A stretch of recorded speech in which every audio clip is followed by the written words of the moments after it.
Good afternoon, everyone, and welcome to another youth series. And today's guest speaker is our youth volunteer, Ananya. Ananya, very proud of you, and thank you so much for taking this session. And it's full of information. We hope everyone can benefit from you. The session is all yours. Thank you. Okay, so hi everyone. Today we're going to be talking about autism, ADHD, and why the youth hurt.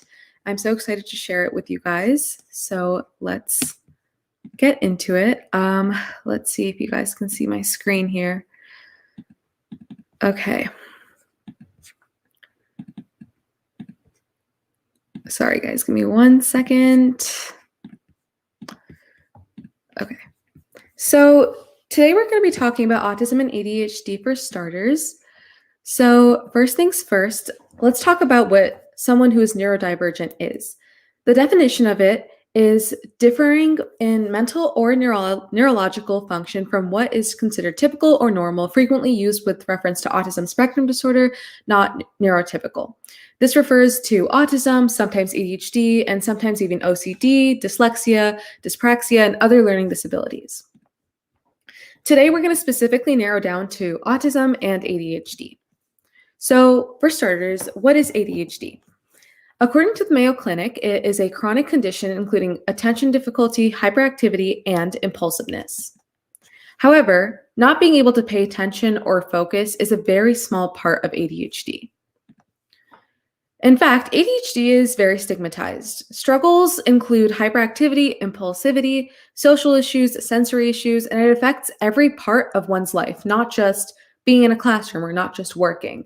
However, unfortunately, it isn't taken too seriously due to the stigma. People assume that having a little fidget in your hand is all you need to cure ADHD, and that's not the case whatsoever, which is exactly why we need to eliminate the stigma and help educate so people are aware that ADHD is more than just not being able to focus or having a need to move around a lot.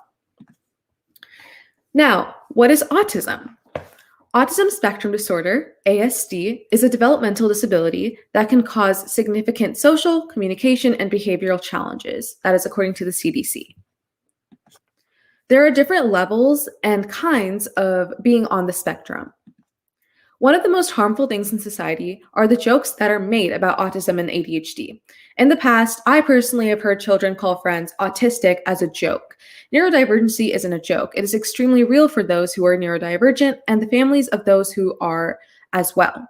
It is not okay to joke about a very real difficulty that is surprisingly common in our society. This whole idea of having this stigma around something that is actually, once again, very common in our society is just going to make it worse and harder for these people to grow and be accepted into our community. So, being South Asian and neurodivergent kind of adds on to the struggles of being neurodivergent. The main issue in the South Asian community is the stigma, especially in terms of autism. One result is denial and fear of what will be said by others, which is a terrible but almost inevitable mindset at times. For instance, some families will go into a state of denial and just not want to accept the fact that their child may have autism or their child may have ADHD. Others may just assume that it's just their child being sensitive and their child not being strong enough or hardworking enough to get through small difficulties, when in reality, it's a huge reality and something that is not easy to overcome on one's own. Additionally, South Asians are the last to be viewed in the ADHD stereotype and are almost denied validation of neurodivergency. In the past, teachers have dismissed South Asian student struggles as anxiety. For instance, there's been an experience in the past of a small girl, and all of her teachers and all of her, mentors around her were just saying that she has anxiety, and that's why she's unable to focus in school, and that's why she's not as smart as her other peers. But when she finally was able to go to a psychologist that diagnosed her with the fact that she had ADHD, she felt more validated. But unfortunately, in our society, that's not always the case because there's this underlying stereotype that South Asians don't have any learning disabilities, but instead are able to overcome all of those disabilities and live up to this model minority stereotype that is actually very harmful. And it's very invalidating to neurodivergent children and neurodivergent adults as well. Additionally, being South Asian and neurodivergent also means that there's this emphasis on undereducated and underemployed people. So, for instance, 32.2% of students with ADHD drop out of high school compared to the 15% with no psychiatric disorder. And according to research, 30% of people with ADHD are likely to have chronic unemployment issues. And this undereducation and underemployment is just clear evidence to show that it's difficult living with ADHD and autism. But the fact that the South Asian community tends to sometimes undermine these issues or not take these people seriously, it just makes it even harder, which is why it's so difficult being South Asian and neurodivergent, and why we need to be more open to neurodivergency in our community. So, what are some solutions? Number one, we must educate. That's why we're here. It's something that's really important. I think it's especially important to be willing to talk about it because there's almost this stigma surrounding certain words and certain ideas, and being able to say those words out loud without feeling shameful or fearful are one of the first steps towards solving this issue, because we can't just solve the issue in 1 second. It's going to take time. So the number one thing is to educate, and you don't have to sit down and talk to people about a certain issue, but it may just be telling someone that, hey, we shouldn't be, making fun of a neurodivergent kid. That's not cool, or something like that. Those are just small steps that I think we can all take in our life, because I'm sure we've all came across a moment where there's been some kind of discrimination against a neurodivergent human being. 2, it's important to know how common it is. The Centers for Disease Control and Prevention, the CDC, estimates that 1 in 59 children in the US have autism, and the prevalence is 4 times greater among boys than among girls, which is a huge amount if you think about it in retrospect. So it's very important to know that it's not something that's extremely unique to society. And even if it was, that doesn't mean it's not worth acceptance. The third thing is to take kids seriously. It's often difficult for some parents to understand what their children are going through, because sometimes they may have not been, I guess you could say, validated when they were going through some difficult times. So that makes it hard for them to understand why their children would be needed to take seriously. However, taking your children seriously is the first step towards taking steps of helping your children. For instance, therapy, speech therapy, being able to get other resources, finding other places to help your children. All of these things are really important, and they all start with taking your kids seriously, which is why that's on that list of solutions. And fourth, be understanding. Don't judge children nor their families. And being understanding is not only from the perspective of family members, but it's also from the perspective of outsiders who may not know many people who are neurodivergent, because it's not easy to deal with being someone who's neurodivergent or being, someone who's supporting someone who's neurodivergent. And being judgmental can be detrimental to the development of the child and the openness of the family of the children. So the best way to be a kind human being to neurodivergent children is to be open and be willing to be accepting. So that would be one of the biggest solutions I think that we can all implement in our daily lives.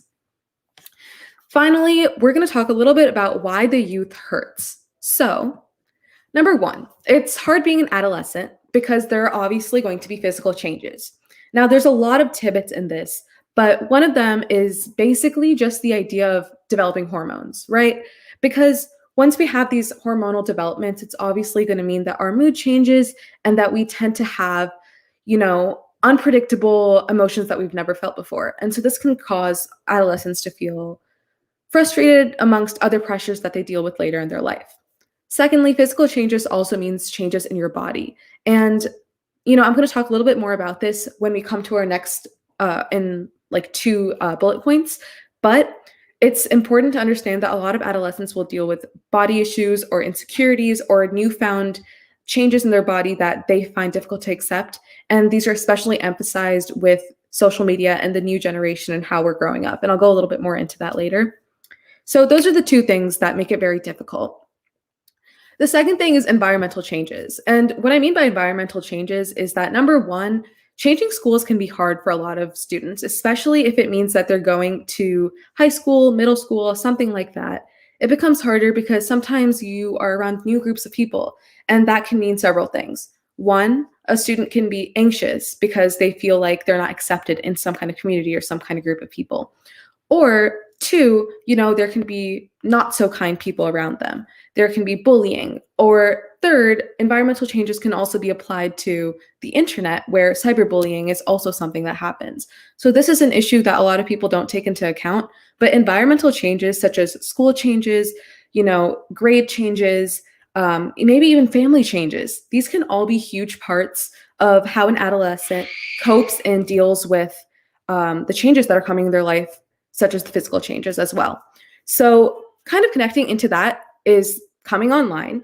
Coming online means that there's a lot of struggles in the scope of insecurities as well as beauty standards, but there's also insecurities in terms of posting, likes, things like that. All those things can be extremely toxic on social media. And that's why coming online is a huge part of being an adolescent, especially now.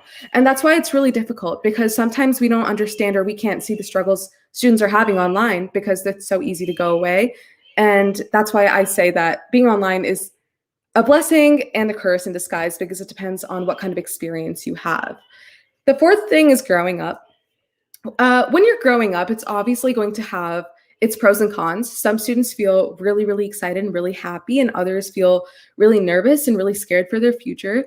And the idea of growing up can be very hard to cope with, especially if certain adolescents haven't had the best childhood and they're afraid of being independent and alone. All these things are normal fears, and they're all just things that I think a lot of adolescents take into account when they're stressing out. And next, academic stress. I don't know if any of you know, but AP exam scores did come out today. And I know a lot of my friends are not feeling the best, and that's normal because academic stress is very prevalent in a teenager's life. Academic stress is also very emphasized at a young age for a lot of adolescents, because we're told that our academics are very important for our future, and certain adolescents will take that as something that they must always succeed in, and others may just take that as something that's difficult to achieve. Both ways, academic stress is very prevalent, whether it's difficult for one to achieve or one is constantly trying to achieve the best and not being able to reach there, something along those lines. Those are very prevalent stresses in an adolescent's life. And finally, family and friends. When I say family, I don't say that in a bad way. Sometimes having a family that is toxic can obviously cause a lot of issues for an adolescent, especially growing up.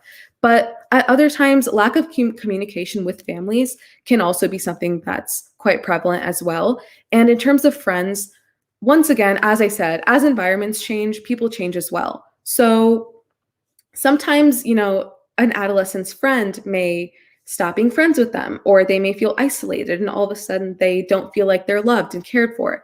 And even though that's not the truth, it tends to be a reason why a lot of the youth will put pressure on themselves and feel upset and sad, because they kind of feel like they have no one else, and their natural physical changes would make them want to maybe distance themselves from their family, or want to just talk to their friends and confide in their friends. And so this idea of isolation can often come from this environmental change, or the lack of trust of friends, or things along those lines as well.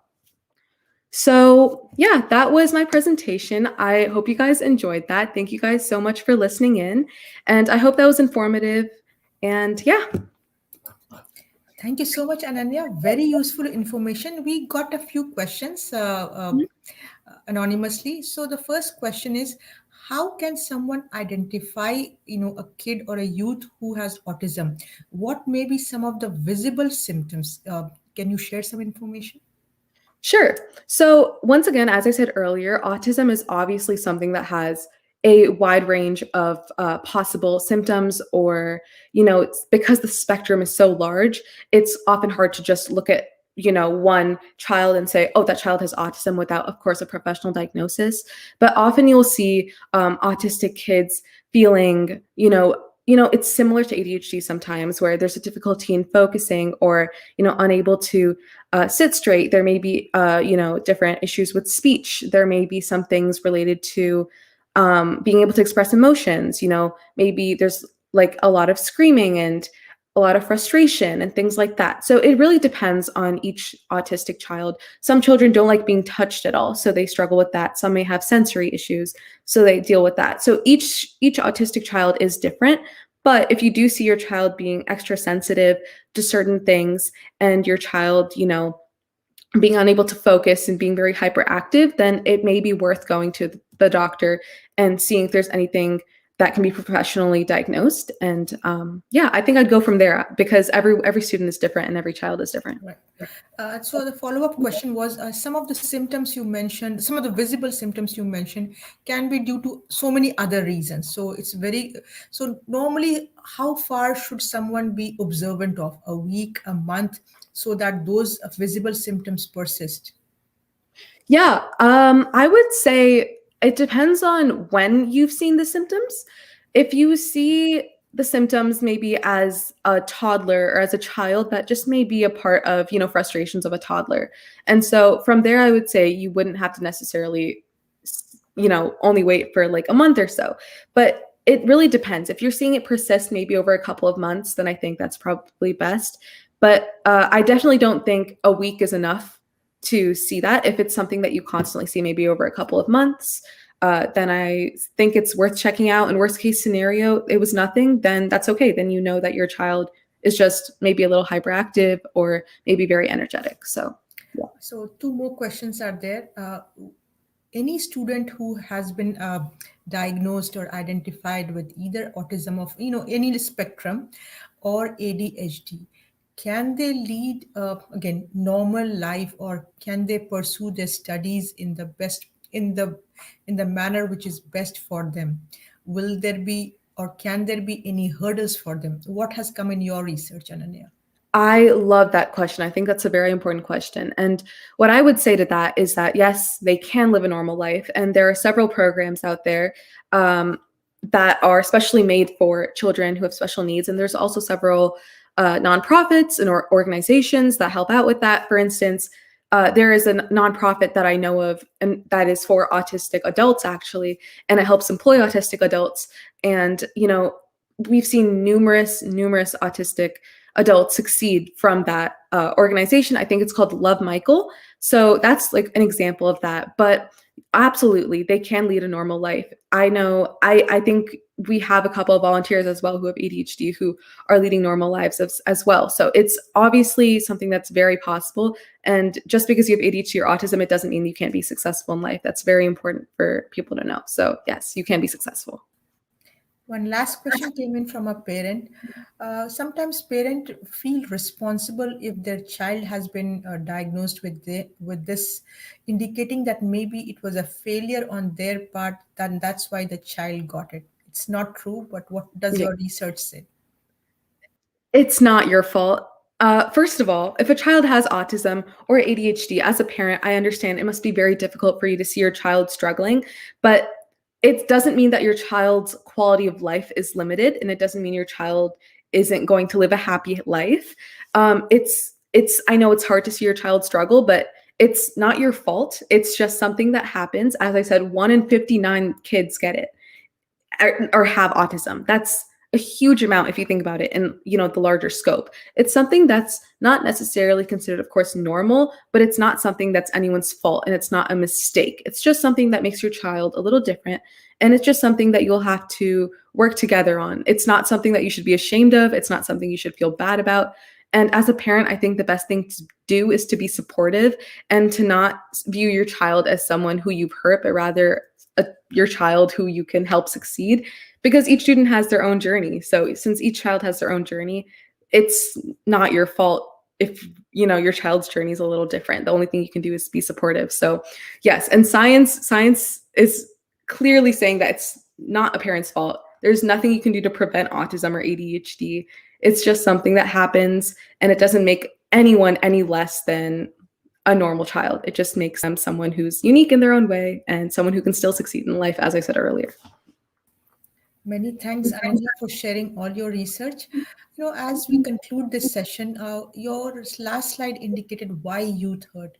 What Yeah. message do you have to the youth who will be watching this, to say how can the youth volunteers help anyone who feel like hurting themselves, as a parting note? Of course.